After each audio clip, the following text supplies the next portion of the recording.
Tiedetään, että lapset, jotka käyttäytyy aggressiivisesti nuorena, niin on suuremmassa riskissä vastaavan tyyppiseen käyttäytymiseen sitten myöhemmin. Eli siitä näkökulmasta siihen on tosi tärkeää puuttua. Sitten myöskin tietysti, jos ajatellaan lapsiryhmää, niin siellä oleva aggressiivinen lapsi herättää helposti pelkoa, turvattomuutta. Koulussa vähentää kouluviihtyvyyttä. Oppitunneilla tietysti, jos sitä tapahtuu, se heikentää työrauhaa. Eli se on niin kuin asiana sekä ryhmätasolla että yksilötasolla semmoinen, joka kannattaa ottaa vakavasti. Eli kun puhutaan pienen lapsen kasvusta ja kehityksestä, niin vuorovaikutustaidot ja tunnetaidot on siellä semmoisia hyvin tärkeitä taitoja, joita pieni lapsi harjoittelee. Eli esimerkiksi tunnetaidot, niin lapsella on syntymästä saakka valmius perustunteiden oppimiseen. Että aluksi hän tuntee ehkä semmoisia yleisiä mielihyvän tai mielipahan tunteita, mutta sitten jo 3 kuukauden ikään mennessä hän oppii tuntemaan ilon ja surun tunteet. Lapsen käyttäytyessä aggressiivisesti, mun mielestä aikuisen vastuu on aina pysäyttää se käyttäytyminen. Aikuisen vastuu on aina puuttua siihen käyttäytymiseen ja niin kuin pysäyttää se. Niin kuin se on vaarallinen tilanne. Se on aikuisen velvollisuus. Olennaista on se, että siellä ei jäisi kukaan aikuinen yksin. Se on aikuiselle myös hankala tilanne aina. Ja silloin erittäin olennaista on se, että koulussa on selkeät tavat ja yhteiset sopimukset siitä, että miten aggressiiviseen käyttäytymiseen puututaan.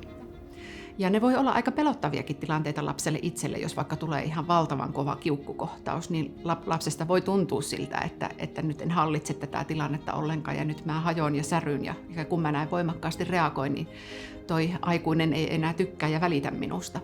Eli se semmoinen aikuisen hyväksyvä ja lämmin kohtaaminen niissäkin tilanteissa, kun lapsella on tosi vahva kiukku tai tosi iso suru, niin on todella tärkeä sen tunteen säätelyn opettelun kannalta.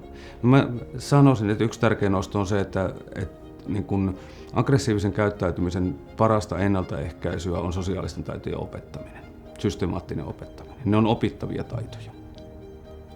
Ja tietysti kun lapsista puhutaan, niin erilaiset lapsille niin kuin luontaisat toimintatavat on kauhean tärkeitä. Sadutuksen kautta tai leikin kautta voidaan lähestyä sitä vaikeaa tilannetta ja ikään kuin treenata ja harjoitella sitä silloin, kun se tunne ei ole päällä ja lapsi on itse rauhallinen siinä tilanteessa.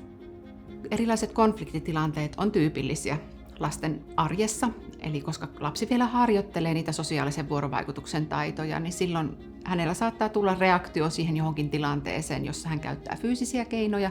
Niin nämä on sellaisia tärkeitä asioita pyrkiä ennakoimaan, eli mitä paremmin pystytään esimerkiksi varhaiskasvatuksen työtiimissä miettimään niitä toimintastrategioita, että miten tällaisessa tilanteessa toimitaan ja mikä on se työnjako, niin sen parempi. Huoltaja voi kotona tukea lapsen vuorovaikutustaitoja ja tunnetaitoja monellakin tapaa, eli vanhemmuutta voi vahvistaa ja sitä voi harjoitella.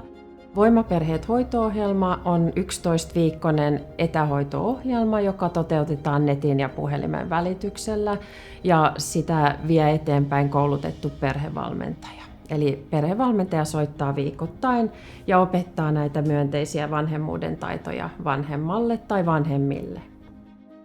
Voimaperheet ohjelmassa, jos mietitään näitä vanhemman ja lapsen vuorovaikutusasioita, niin ihan se ensimmäinen asia on se, että opetetaan vanhemmalle semmoista myönteistä vuorovaikutusta, miten hän toimii lapsen kanssa arjen tilanteissa. Eli opetetaan huomaamaan hyvää lapsessa monella eri tapaa, esimerkiksi ilmein, elein, sanallisesti.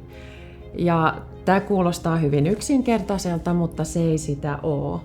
Eli jos vaikka lapsi on kömpelö siinä vuorovaikutuksessaan, haastava tai muuta, niin arjessa on taatusti tilanteita, missä hän myös toimii kivasti.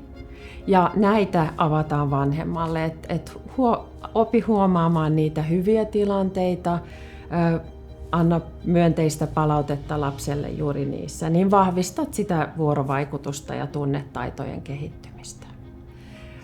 Ne konfliktitilanteet tietenkin, jos tulee aggressiivista käytöstä, niin nollatoleranssi on aina se, toista ei saa satuttaa, toisten tavaroita ei saa rikkoa. Siirretään lapsi rauhoittumaan sivuun ja kun asiat on rauhoittunut tai tilanne rauhoittunut, niin silloin voidaan keskustella. Mutta kaikesta paras lähtökohta on se, että otetaan ihan semmoinen eri hetki, kun mietitään yhdessä, että hei, että sulla on usein tullut vaikka kitkaa kaverin kanssa, että suunnitellaan vähän, että miten sä pärjäisit paremmin näissä tilanteissa.